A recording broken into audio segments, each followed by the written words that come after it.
Hurley, 7488 Wintergreen Lane, Cordova, Tennessee. I have a letter I'd like to read regarding the resolution that you passed to help the disabled on 9/17/2014. I've sent all of you an email with a link to that night that you can watch what was actually said. And I received a letter from Shaflin this morning in regards to the intent.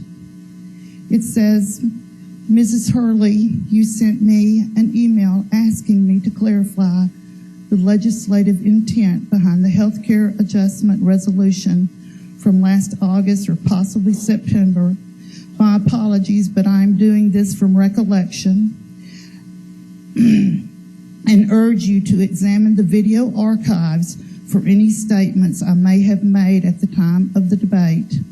As per our conversation, while I am relying on fuzzy recollection for some of the detail regarding this resolution, on the question of intent, and specifically how the resolution would be applied to your husband Russell's case, I am working with extreme clarity.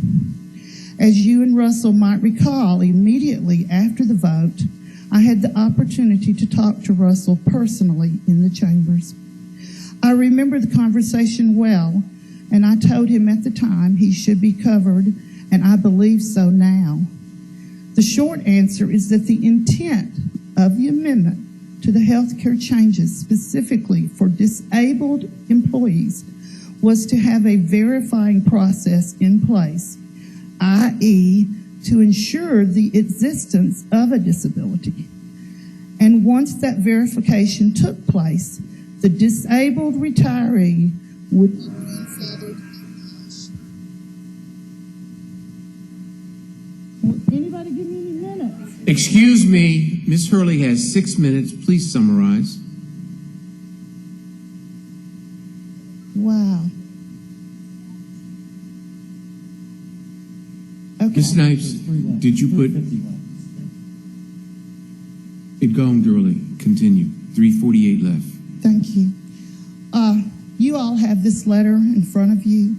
It basically says that I'm really so upset that Strickland and Collins left because Strickland did all the talking that night. I've watched the video many times.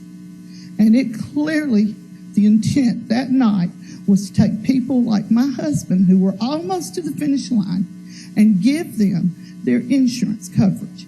And now what the administration has done is they have used a loophole, again, of some legalese, and they're saying that if you turned in the Social Security and you were declined before, which has nothing to do with whether you have cancer and you're dying or not, there are people who are going to be unplugged that are genuinely disabled.